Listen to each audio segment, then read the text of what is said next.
이제 공부 좀 하다 보면 또 졸음이 올 겁니다. 졸음 올 때는 이제 돈 버는 얘기하면 또 잠이 깨요. 예. 저기 시공자 선정에 대해서는 요 1번 지문이 이제 가끔 나왔었어요. 조합은 조합 설립 인가 받은 후에 조합 총회에서 경쟁 입찰이나 수의 계약 방법으로 업자를 건설회사죠 시공자로 선정해야 되고요. 수의 계약은 2회 이상 경쟁 입찰이 유찰된 경우에만 수의 계약을 할 수가 있고요. 조합원이 100명 이하인 정비 사업은 조합 총회에서 정관으로 정하는 바에 따라 시공자를 선정할 수가 있고요. 2번은 뭐 거의 시험에 안 나왔습니다만은 토지 등 소유자가 20명 미만일 때는요. 그냥 재개발 사업 할 수 있죠. 이때는 사업 시행 계획 인가 받은 후 규약에 따라서 업자를 시공자로 선정해야 됩니다. 예.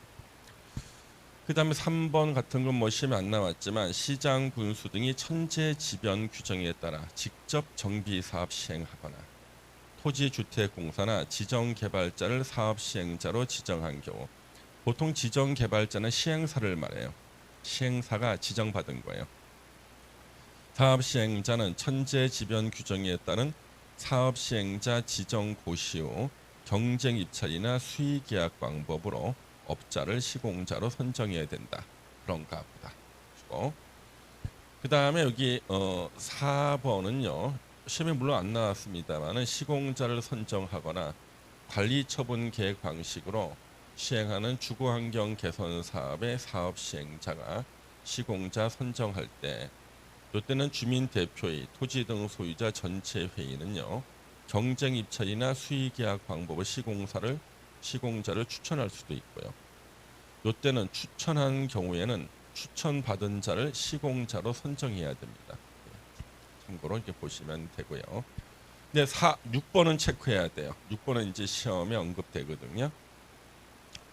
사업 시행자는 선정된 시공자와 공사에 관한 계약을 체결할 때는요. 기존 건축물의 철거 공사, 성면 조사 해체 제거도 포함합니다. 이걸 포함시켜라. 그러면 이 6번이 왜 시험에 나왔냐 그러면요. 철거는 다른 업체가 하고 시공은 다른 업체가 하면 비효율적이거든요. 그래서 시공, 아파트 짓는 것을 전제로 철거하는 게 훨씬 더 이게 바람직하고 또 효율이 높아요. 그렇게 하겠다는 얘기입니다. 그 다음에 이제 정비사업 조합이 나옵니다. 자, 정비사업 조합. 먼저 추진위원회가 나오죠. 추진위원회. 그래서 추진위원회 구성 승인 보시면 조합을 설립하려는 경우에는 토지 등 소유자 과반수 동의를 받아서 추진위원회를 구성해서요. 시장 군수 등한테 승인 받아야 돼요. 그러니까 조합 설립할 때는 추진위원회를 먼저 만들라는 거예요.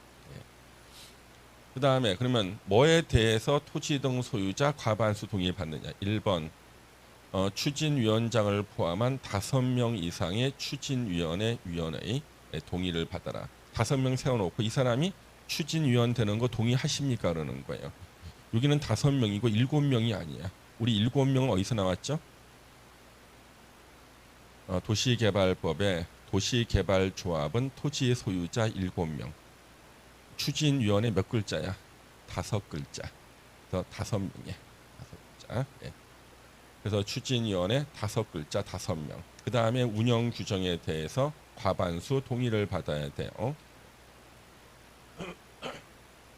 그 다음에 이게 이제 추진위원회는 다음 어느 한에 해당하는 지역을 대상으로 구성한다. 그래서 요거는 중요하지는 않습니다. 그냥 정비구역으로 지정 고시된 지역을 대상. 그렇죠? 고시되지 않았다고 할지라도 구성할 수가 있고, 그렇죠? 참고로 요거 읽어주시고 3번은 시험에 나오죠. 추진위원회 구성에 동의한 토지 등 소유자는 조합 설립에 동의한 것으로 봅니다. 왜 추진위원회가 뭘로 바뀌어? 조합으로. 그러니까 부인이 임신하는데 동의했는데 애 낳는 건 반대. 이게 말이 안 되거든요. 그렇죠? 추진위원회 구성에 동의하면 조합 설립에도 동의한 것으로 본다. 단 인가 신청하기 전에요. 반대의 의사 표시를 한 추진위원회 동의자는 동의한 것으로 보지 않습니다. 반대할 수도 있어요. 그 다음에 여기 4번에 보시면은 정비구역으로 지정 고시되지 아니한 지역 규정에 따라 추진위원회를 구성하여 승인받은 경우로서 승인 당시 구역과 지정 고시된 정비구역 면적 차이가 기준 이상일 때는 추진위원회는 동의사항에 대해서 토지 등 소유자 과반수 동의를 받아 시장 군수 등에게 다시 승인받아라. 왜? 면적이 차이가 너무 심하니까 승인을 다시 받으라는 거죠. 예. 추진위원회 구성에 동의한 자는 정비구역 지정 고시 이후 1개월 내 동의를 철회하지 아니하는 경우 동의한 것으로 보고, 승인이 있었을 때 기존 추진위원회의 업무와 관련된 권리 의무는 승인받은 추진위원회가 포괄 승계한 것으로 봅니다. 그 다음에 이제 7번 정비 사업에 대해서 공공 지원을 할 때는 추진위원회를 구성하지 아니할 수가 있습니다. 공공 지원은 바로 조합 설립하겠다. 귀찮게 추진위원회 또 만들지 않겠다는 얘기입니다. 그럼 여러분들 여기 추진위원회하고 조합이 합쳐서 한 문제가 나오는데 여러분 출제위원이면 추진위원을 내겠어요? 조합을 내겠어요? 조합을 내겠죠, 그렇죠? 추진위원회는 어쩌다 한 번씩 나와. 그러면 추진위원회 시험 문제의 거의 대부분 다 이거였어요, 지금까지. 추진위원 시험 문제는 추진위원회가 수행하는 업무가 아닌 것은 하고 나와 시험에요. 추진위원회 제일 중요한 게 이거예요. 정비사업 전문관리업자, 엔지니어링 회사예요. 그래서 이 정비사업을 지원해주는 업체, 우리가 보통 정비업체라 그러는데 엔지니어링 회사입니다. 정비업체, 선정 변경, 설계자 선정 변경, 요 1번, 2번 요거 체크하고요. 5번의 동그라미 2번 토지 등 소유자 동의서 제출 접수. 이게 이제 정답으로 나옵니다. 3개. 왜냐 그러면요. 나머지 지문은요. 읽으면은 바보가 아닌 이상 추진위원회 업무라는 게 그 제목에서 바로 드러나. 보세요. 3번. 조합 계략적인 나왔죠. 계략적인 거. 정비사업 시행 계획서는 조합이 작성하는데 계략적인 것은 추진위원회. 인가 받기 위한 준비 업무 누가 하겠어요? 추진위원회가. 추진위원회 운영 규정 작성을 누가 하겠어? 추진위원회가 하지. 그렇죠? 조합 설립을 위한 창립총회 누가 해? 추진위원회가. 조합 정관을 작성하는 건 조합이 하지만 초안자가 나왔잖아. 추진위원회. 그래서 다음 중 추진위원회가 하는 업무가 아닌 것은 이런 문제가 나올 때는요. 따로 공부하지 않으면 틀릴 만한 게 1번, 2번, 5의 동그라미 2번. 아셨죠? 예, 여기 이제 핵심인 거예요. 예. 추진위원회 업무. 예. 그 다음에 추진위원회가 정비사업 전문관리업자, 엔지니어링 회사를 선정할 때는 추진위원회 승인을 받은 후 경쟁입찰이나 수의계약 방법으로 선정합니다. 예. 또 추진위원회 창립총회를 개최해야 돼요. 인가 신청하기 전에. 예. 4번도 시험에 나왔죠. 추진위원회는 수행한 업무를 총회에 보고 업무와 관련된 권리 의무는 조합이 포괄승계. 포괄승계라는 말은 민법 시간에 들어봤어. 상속, 유증, 회사의 합병 들었는데 거기서만 나오는 게 아니고 이게 또 포괄승계예요. 추진위원회가 사무실을 계약했어요. 계약은 누가 승계한다는 거예요? 조합이. 사무실 계약서는요. 그 얘기입니다. 포괄승계. 자, 이제 조합 설립에 대한 게 나옵니다. 자, 조합 설립 의무. 자, 보시면은 시장 군수 등이 아닌 자, 토지주택공사 등이 아닌 자, 지정개발자, 시행산대 지정받은 지정개발자가 아닌 자.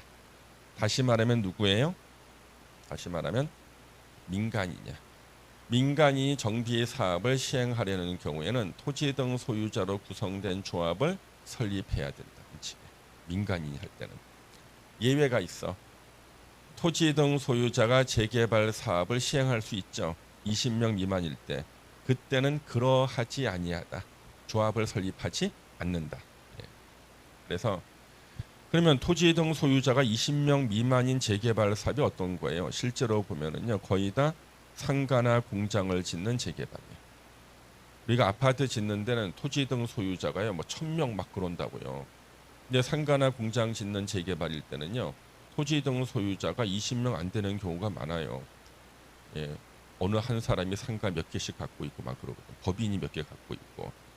한 날 제가 영등포에 갔는데요. 영등포에 그 조마루 감자탕 집이라고 있어. 근데 옆에서 밥을 먹는 옆에서 무슨 친목하는 것 같아. 열댓 명이 모여서. 무슨 얘기 들어봤더니 정비 사업하는 거예요. 토지 등 소유자들이. 토지 등 소유자들. 예, 조합 안 만들고 하는 거죠. 자, 그다음에 재개발 사업할 때 조합 설립 인가 신청의 동의 요건. 자, 조합 설립 인가 신청은 시장 군수 등한테 하는데 동의서를 첨부해서 해야 돼. 자, 동의서. 추진위원회가 재개발 사업 추진위원회가 조합 설립하려면 토지 등 소유자 4분의 3, 머릿수의 4분의 3, 그리고 토지 면적 2분의 1 이상의 동의를 받아서 시장 군수 등한테 제출하고 인가받아야 돼요.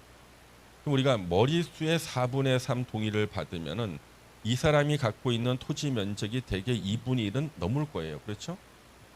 안 넘은 경우가 있었어요. 예. 그게 서울의 강서구 쪽인가? 거기요. 4분의 3은 됐는데 4분의 3이 가지고 있는 토지 면적이 2분의 1이 안 됐어. 무슨 제약회사 하나가 땅을 많이 갖고 있었거든요. 제약회사가 동의를 안 했습니다. 왜 동의를 안 했을까? 제약회사는 법인이 추정컨대 제약회사 임원들이 지분을 미리 안 사놓은 것 같아. 예, 동의를 안 해가지고 자네 동의 안 하면 인가 못 받으니까 지분값이 막 떨어지겠죠. 다 떨어지고 나면 싸게 산 다음에 동의하지 않을까 싶은 거죠. 예, 추정이 이렇게 돼 있더라고요. 예. 그다음에 이게 이번에 개정된 거예요. 재건축 사업에서 조합 설립 인가 신청의 동의 요건. 그래서 이 재건축 사업은요 인가 받는 게 진짜 복잡해요. 여기가 이제 주택 단지 내예요. 주택 낡은 아파트죠. 단지 내. 근데 주택 단지 밖에요. 이렇게 단독 주택도 있고 근생들도 막 있어요. 여기는 이제 주택 단지 외가 되는 거죠.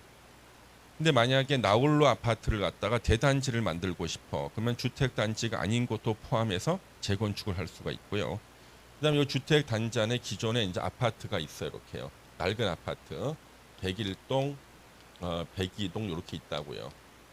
그러면 일단 동별 동의 요건이 충족이 돼야 돼.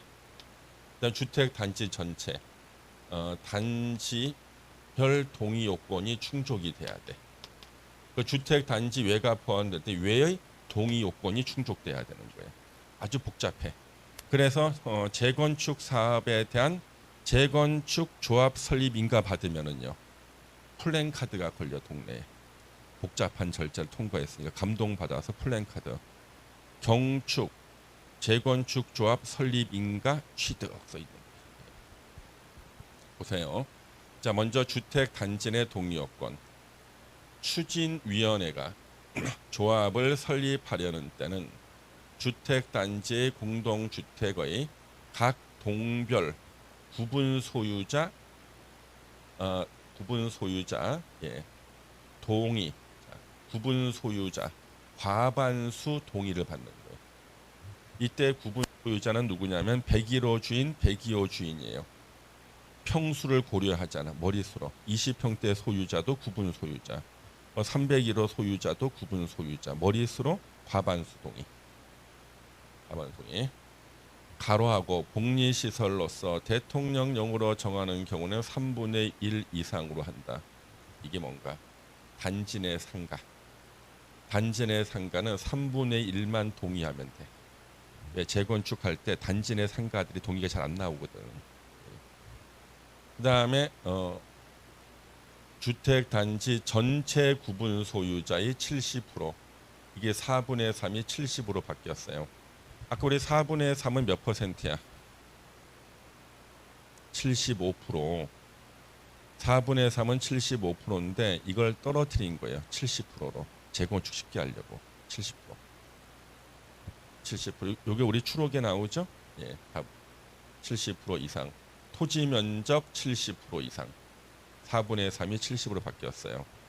그럼 그러면 이때 토지 면적은 대지권을 말해요. 그래서 이제 큰 평수 소유자가 동의하면 금방 토지 면적 70%가 나온다고요. 왜? 대지권이 크니까. 예. 동의를 받아서 일정 사항 첨부해서 정비구역 지정 고시 후 시장 군수 등한테 이제 인가받아요. 인가받습니다. 이게 이제 주택 단지 안의 동요. 동별 예, 구분 소유자 과반수 동의. 단지 전체는요. 전체는 구분 소유자 70%, 그다음에 토지 면적 70% 이렇게 동의받는 겁니다. 이제 주택 단지가 아닌 지역이 포함됐을 때 대단지 만들고 싶은 나홀로 아파트를요. 이럴 때는요. 토지 또는 건축물 소유자 4분의 3, 월리수 4분의 3, 토지 면적 3분의 2 이상 동의를 받아야 됩니다. 이렇게요.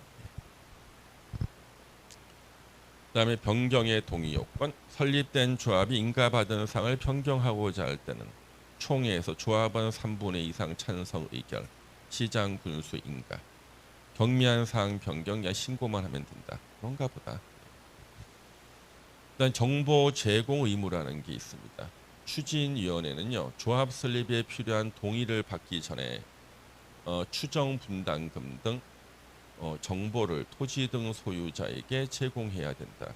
이 조문이 왜 생겼냐 그러면요, 서울에 그 옛날에 달동네였다는 금호동, 예전에 금호동, 옥수동 막 이러면은 서울의 대표적인 달동네였거든요.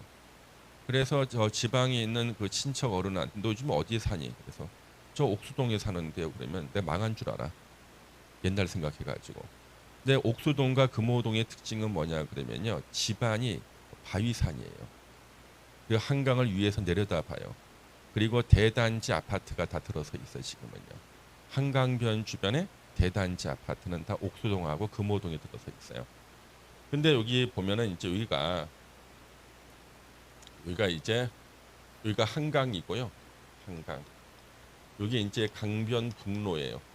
강변북로 이렇게 있고, 이 강변북로 쪽으로 나가는 쪽에요. 여기가 금호 사거리라고 있어요. 금호 사거리 있고, 금호 이거 29역인가. 하여튼 금호동 여기에 있는 아파트가요. 여기가 이제 재개발됐어요. 금호동에서 금호동 몇몇 구역 두 자리였어요. 재개발한 곳이에요.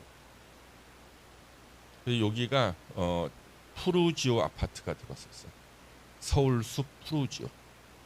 걸어가면 서울숲이 있고. 예. 딱 들어섰는데 한날 여기에 그 나 혼자 산다라는 TV 프로가 있습니다. 나 혼자 산다 보셨습니까? 제가 돌때 나오더라고. 거기 남자 아나운서가 나오는데, 남자 아나운서가 여기에 살고 있었거든. 얘가 여기서 나와가지고 요쪽에 금남시장이라는 재래시장이 있어요. 재래시장에 뭐 물건 사는 게 막 나오는 거예요. 요 아파트가 바로 그 유명한 분담금을 갖다가 입주하기 전에 1억씩을 더 내라 그랬던 아파트. 왜? 대충 분담금이 얼마쯤 내면, 당시에 30평대 아파트 분양받고 싶으면은요, 분담금 한 2억 정도 더 내면 되지 않을까 해서 사람들이 조합 설립에 다 동의해서 사업을 추진했는데, 갑자기 분담금이 늘어난 거야. 내야 될 게. 입주하기 전에 1억씩 분담금 더 내라 그런 거야. 난리가 났습니다. 난리가. 이게 바로 그 유명한 아파트. 예. 근데 이 아파트가 왜 분담금을 더 많이 냈냐 그러면요, 설계를 잘못했어요. 요쪽에다가 상가를 만들었어요. 우리는 요 간선 도로 쪽으로 나가는 오른쪽에는 상가를 안 만들어요. 장사가 안 돼. 이쪽에 장사되는 것은 거기 주유소만 돼요. 이 옆에 주유소 하나 있어요. 요거만 장사가 돼. 세상에 나가는 쪽에 누가 상가를 들어오겠어, 그렇죠? 예. 그래서 장사가 안 되고 막 그러고 분양도 안 되니까 분담금을 많이 내야 돼. 그래서 이 조문을 만들었어요. 요 아파트 때문에. 그러다 이 상가가 언제 쳤냐면 요 길 건너편에 힐스테이트가 들어섰어요. 또 재개발돼서. 그래서 이 사람들이 여기 건너가서 상가를 이용하는 바람에 이제 상가가 찼어요. 그래서 요 조문 이제 이해되시죠? 추정 분담금을 미리 잘 안 알려줬더니 분쟁이 생기더라는 거죠. 추가로 내야 될 돈을. 그래서 추정 분담금에 대한 정보를 토지 등 소유자에게 제공해야 된다. 저는 이거 텔레비전을 보더라도 이제 공법적인 시각으로 보는데, 그래서 제가 이걸 유심히 이렇게 보면서 이 조문 이거 만든 거다.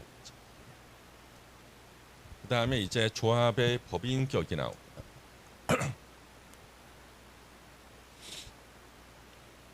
조합의 법인격. 조합은 법인으로 합니다. 설립인가 받은 날로부터 30일 내에 주된 사무소 소재지에서 등기할 때 성립. 성립은 이때 법인격 취득하는 거예요. 명칭에 정비사업 조합이라는 문자를 써야 돼요. 예. 조합원들이 조합원이나 임원들이 그 지역의 조기 축구의 멤버들이었다. 조기인데 정비사업 조합이라는 문자를 써야 됩니다. 자, 조합원 자격 보세요. 정비사업의 조합원은 토지 등 소유자가 됩니다. 사업 시행자가 신탁업자, 신탁사가 시행자 되는 경우 있거든요. 그 신탁사들 직원들 요즘에 의무 교육이 정비법 교육이 의무예요. 위탁자 누구예요? 토지 등 소유자 위탁했죠. 이 사람들이 이제 조합원이 되고, 재건축 사업에는 재건축 사업에 동의한 자만 조합원이 돼. 재건축은 동의하지 않은 사람은 팔고 나가야 돼. 안 팔면 매도 청구 당해요. 그래서 동의한 사람만 조합원이 됩니다. 자, 요거는 이제 누가 조합원 되느냐에서 시험에 나오는 건데요.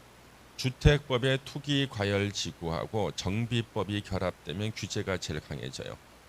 투기 과열 지구로 지정된 지역에서는요, 재건축 사업할 때는 조합 설립 인가 후에 낡은 아파트를 취득한 사람은 조합원 자격이 없어. 재개발 사업할 때는 관리처분 계획 인가 후에 그 재개발 지분, 주택이나 이런 걸 취득한 사람은 조합원 자격을 안 줘요. 왜? 투기 혐의자로 보는 거예요. 단 예외가 있어요.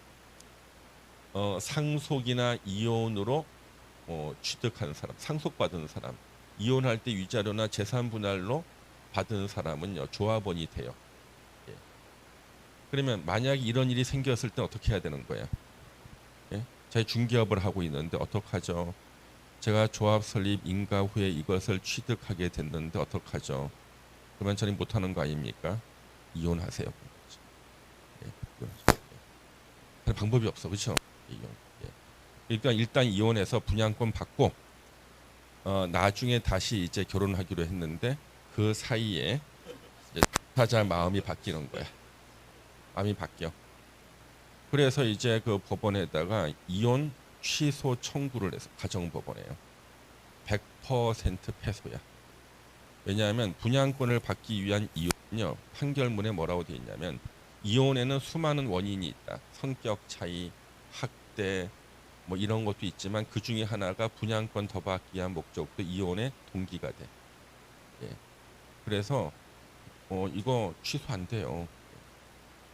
그래서 제가 아는 서울의 공인중개사분은 그 사람은 한 30명 이상 이혼시켰을 거야. 상담만 들어오면 그냥 이혼하세요. 예. 요거 이해할 수 있죠? 그다음에 이제 양도인이 정당한 사유가 있어서 양도할 때는요, 그래도 그 사람한테 양수한 사람은 조합원 자격이 있어요. 양도인이 정당한 사유로 양도할 때, 그럴 때는 조합원 자격이 있다는 거죠. 뭐 양도인이 정당한 사유로 양도한다. 그래서 어디 다른 데로 뭐 이주하거나 이런 경우들입니다. 여기 우리 요약집의 116페이지에 나올 거예요. 요약집 116페이지예요. 그러면 양도인이 정당한 사유로 양도할 때는 투기 과열 지구라 할지라도요, 그 산 사람은 조합원 자격 취득해요. 1번 근무상 생업상의 사정, 질병 치료로 다른 지자체로 이주할 때, 상속으로 취득한 주택으로 세대원 모두 이전, 세대원 모두 해외 이주, 이민 가거나 2년 이상 해외 체류. 가끔 가다가 상사 주재원으로 나가면서 아파트 파는 사람들이 있거든요. 이 사람한테 산 사람은 조합원 자격이 있어요. 예.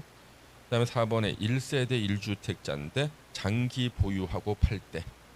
그다음에 5번 그 밖에 불가피한 사정. 이 사정은요. 사업이 지연됐을 때를 말해요. 지연됐을 때 파는 것은 정당하다. 이거 이해되시죠? 예. 그러면 한번 물어볼게요.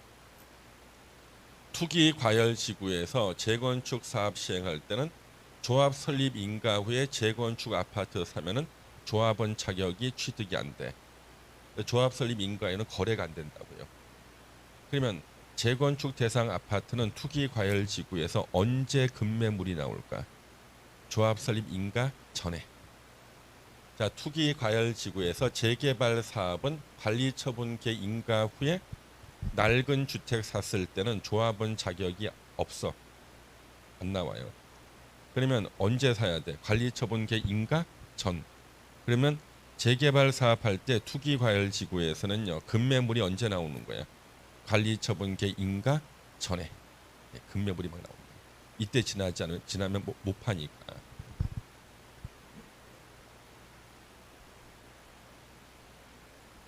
그래서 투기 과열 지구에서 자기 아들이 사고를 쳐가지고 아들한테 돈을 보태줘야 돼. 엄마가 관리 처분계 인가 전에 서둘러서 급매로 팔았어요. 팔고 며칠 있으니까 투기 과열 지구 해제돼 버렸네. 그렇죠? 내가 저 아들놈 때문에 하면서 막. 그래 실제로 재개발 구역 내에서 급매로 나오는 것들 보면요. 파는 동기가 거의 다 자식들이야. 자식들. 네, 거의 다 자식들. 네. 그래서 애들 앞에서는 장사가 없어 그냥. 욕은 하면서도 돈을 대줘야 돼. 그렇죠? 네. 그 대줄 거 있으니까 다행이네 돈. 그렇죠? 네. 요 얘기 이해되시죠? 네. 그다음 이제 조합 임원에 대해서 보겠습니다. 조합은 다음 어느 하나의 요건을 갖춘 조합장 1명, 이사, 감사, 임원으로 둡니다. 그러면 이제 임원은요. 조합장, 이사, 감사잖아요. 1번, 2번 둘 중에 하나에 해당이 돼야지 임원 될 수 있어요.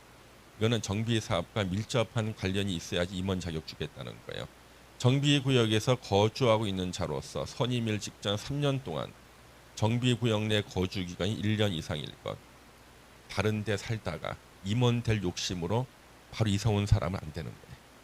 이런 사람이 워낙 많았거든요. 예. 2번 정비구역이 위치한 건축물 토지를 5년 이상 소유하고 있어야 돼. 그게 뭐예요? 옛날부터 지분 산 사람이어야 된다는 거예요. 갑자기 임원해서 한탕해서 벌어가려고 임원하시는 분들을 막으려는 겁니다. 둘 중에 하나. 그런데 조합장만큼은요. 추가적인 조건이 필요해요. 조합장은 선임일로부터 관리처분계 인가 받을 때까지는 해당 정비구역에 거주해야 돼. 근데 만약에 조합장이 근린생활시설 소유자일 때는요. 영업을 하는 자의 경우는 영업을 하고 있어야 돼요. 장사를 해서. 이게 말도 안 되는 주문이야. 왜 그러냐 그러면 서울의 한남 3구역은요. 조합원이 3,000명이 넘어요. 그런데 관리처분 계획 인가 받기 훨씬 전, 사업 시행 인가 받기 훨씬 전에요. 거의 다 이주했어요. 그러니까 관리처분 계획 인가 받기 한 10년 전에 거의 다 이주했다니까. 왜? 물이 안 나와. 합달 가서 전기도 합선이 돼. 도저히 사는 게 불가능해. 근데 어차피 철거될 건물인데 수리에 쓴다는 것도 말이 안 되잖아요, 그렇죠? 사람들이 자기 집을 두고 다 이주했어요. 예. 그러면은 누구는 혼자 살고 있어야 되는 거야.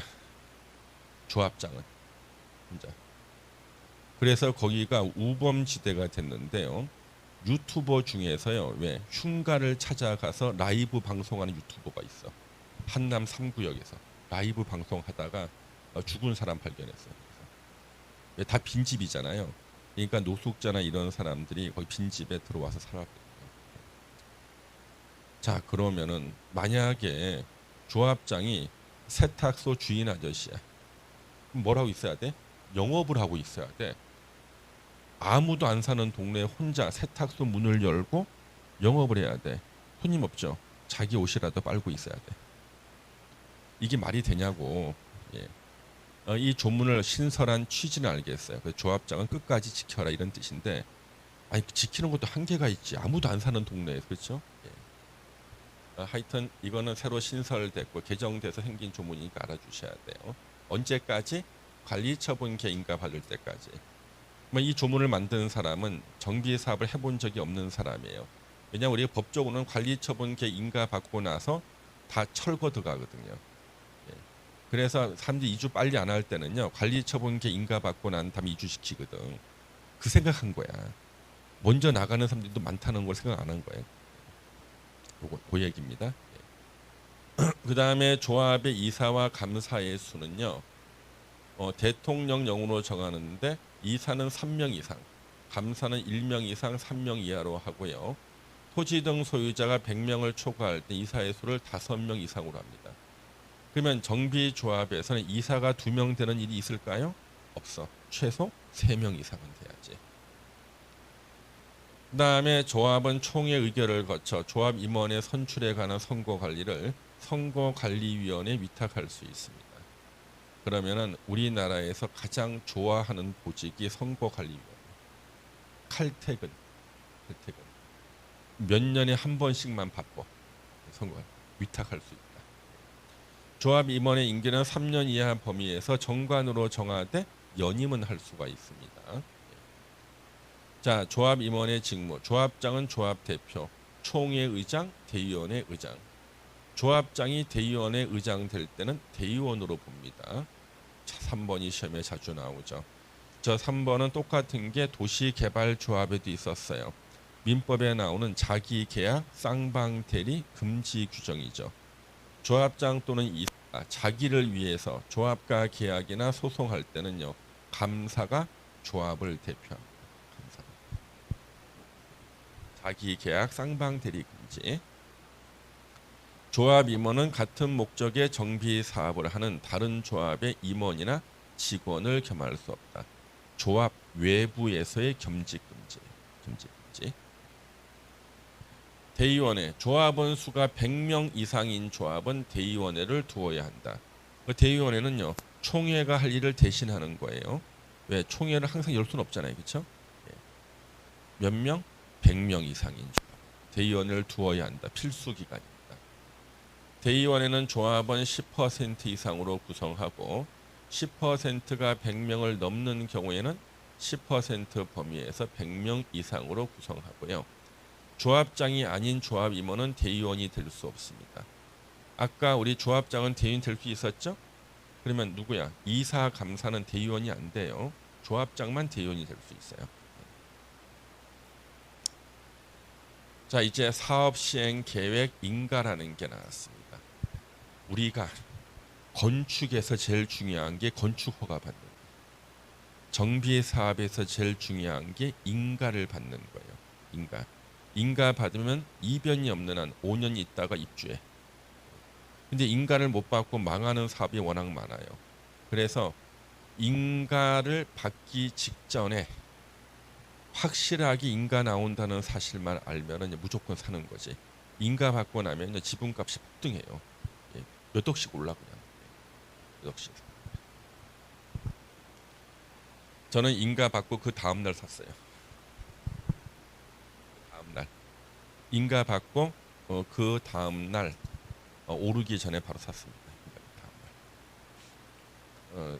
제 제자분들이 여기 포진하고 있어가지고 조합 임원으로 갈킨 포진하고 있어요. 그러면 그 임원을 내가 심었겠죠. 그렇죠. 어떻게 심냐 그러면은 공인중개사 그 경력만 가지고 임원들이 뭐 하잖아요. 절 찾아왔어요. 제 제자분들이. 교수님 이번에 이사 선임 하는데 제가 출마하고 싶대.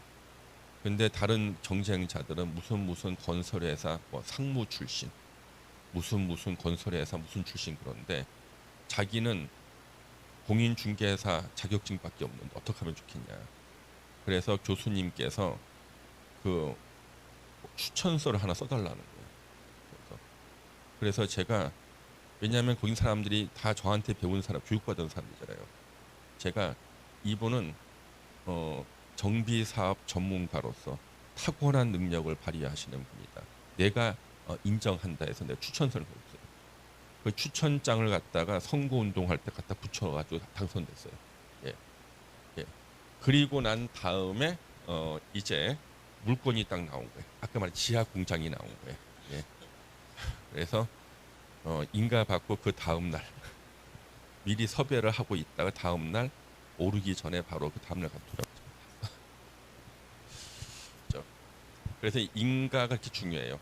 인가 받고 나면요 지분값이 막 올라가요. 이제 확실히 사업되는 거니까. 그래서 사업 시행자는요 정비 사업 시행하려는 경우에는 사업 시행 계획서에 서류 첨부해서 시장 군수 등에게 제출하고 인가 받아야 됩니다. 변경 중지 폐지할 때도 인가 받아야 되지만 또 예외가 있네. 경미한 사항 변경할 때는 신고만 하면 됩니다. 경미한 사항 변경 신고. 나중에는 그냥 머릿속에 계속 경미한 사항만 들어요. 짜증나 경미한 사항.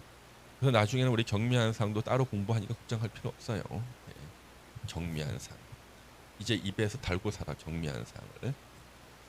자, 시장 군수 등은 특별한 사유가 없으면 며칠 내 60일 내 인가 여부 결정해서 통보해야 됩니다. 그러면 재개발이나 재건축 조합장은 좋은 점이 있어요. 구청장님이 인가 도장 찍었거든요. 근데 조합에 공식적으로 송달할 때까지 시간이 걸리겠죠. 도장 찍은 사실은 누가 알아? 조합장이. 갑자기 조합장님 표정이 너무 밝아졌어. 아, 인가 받았는데 입 다물고. 조합장 이제 뭐 하는 거야? 여러분 조합장이면 도장 찍은 걸 확인했어.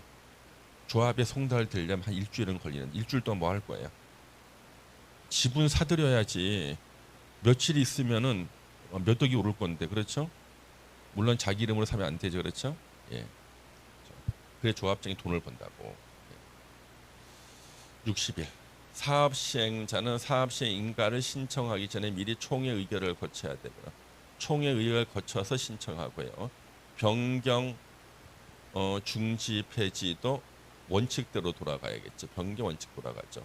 경미한 사항 변경은 총회 의결을 필요로 하지 않는다. 자, 지정 이거 지금 자주 나와요. 지정 개발자 누구라 그랬어요? 시행사.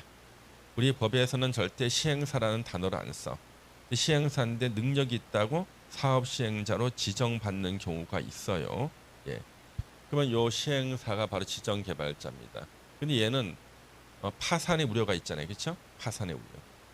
시장 군수 등은 재개발 사업의 사업 시행 계획 인가를 하는 경우 해당 정비 사업의 사업 시행자가 지정 개발자인데 토지 등 소유자죠. 그러니까 시행사가 땅을 매갖고 있어요. 정비 사업비의 20% 범위 내에서 예치하게 할 수 있다. 시험이 계속 30% 나와.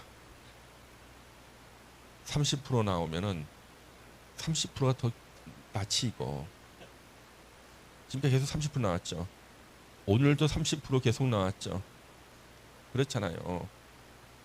오늘도 계속 30%가 나왔다. 오늘 30% 어디서 나왔어요?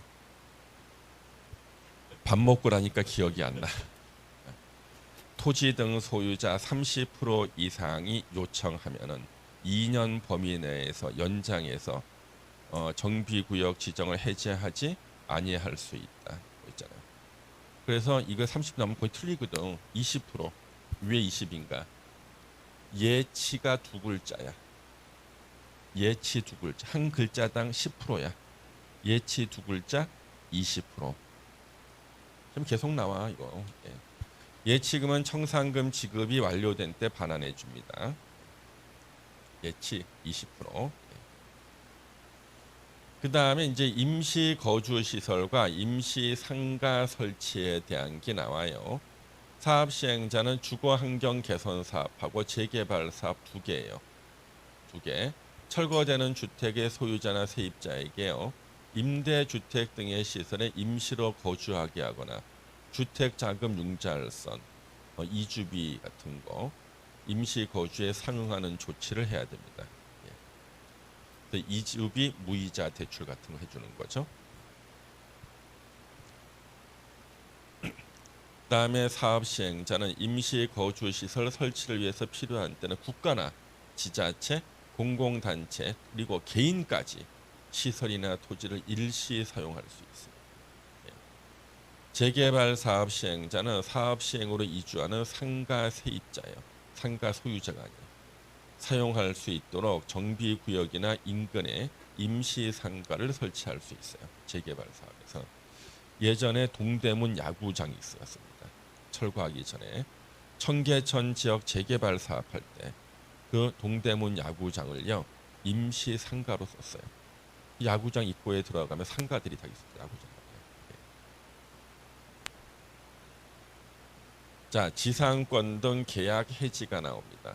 정비사업 시행으로 지상권, 전세권, 임차권의 설정 목적을 달성할 수 없을 때는 계약 해지. 해지는 장래요만 있죠? 아직 계약 기간 남았는데 철거하니까 못 쓰잖아. 임차권자 등이요. 그럼 계약을 해지할 수 있고요. 요때 계약을 해지할 때 전세금, 보증금은요. 누가 원래 반환해 줘야 돼요? 집주인. 바로 토지 등 소유자가 반환해 줘야 되는데 돈 없다고 반환 안 해주면 안 나갈 거 아니에요. 안 나가면 철거 못 하죠. 그래서 금전 반환 청구권은 누구한테? 사업 시행자한테 행사할 수 있다. 그러면 사업 시행자한테만 행사하고 토지 등 소유자한테 행사 못 하나? 아니죠. 원래 토지 등 소유자한테 행사해야 되는데 안 줄 거에 대비한 조문이에요. 사업 시행자 조합한테. 그럼 조합은 일단 물어주고 나서 그 다음에 구상권을 행사한다고요. 뒷문장이 그거예요. 금전 반환 청구권 행사로 해당 금전을 지급한 사업 시행자는 해당 토지 등 소유자에게 구상할 수 있다. 구상권. 사업 시행자는 구상이 되지 아니했을 때는 해당 토지 등 소유자에게 귀속될 대지 또는 건축물을 압류할 수 있고요. 귀속되리야 미래형 새 아파트를 압류하는 거예요. 견딜 수가 없어. 압류한 권리는 저당권과 동일한 효력을 갖습니다. 바로 경매에 붙일 수 있다는 뜻이에요. 경매. 그 다음에 요거 밑줄 쳐놔야 돼요. 관리처분계 인가 받았을 때는요. 우리나라 법에서요. 계약 기간에 최단 존속 기간을 보장해 주는 게 3개가 있어요. 민법, 임대차 보호법 2개는 계약 기간의 최단 존속 기간을 보장해 줘. 그러니까 자기가 주택 임대차 보호법상 1년밖에 안 살았어. 1년 남았잖아요. 그래도 이걸 인정 안 해줘요. 언제부터? 관리처분계 인가 받고 난 다음부터는. 왜? 인가 후에는 철거 들어가거든요. 관리처분계 인가 받았다. 다음 등에 철거야. 그러면 아직 계약 기간 남아 있대. 민법, 임대차 보호법 2개. 그래도 그걸 인정 안 해주고 나가야 되는 거예요. 관리처분계 인가 받은 경우. 민법, 주택임대차 보호법, 상가 건물 임대차 보호법 규정을 적용하지 않는다. 벌써 또 조시는 분이 있어서 여기서부터는 잠시 쉬었다 하겠습니다. 예.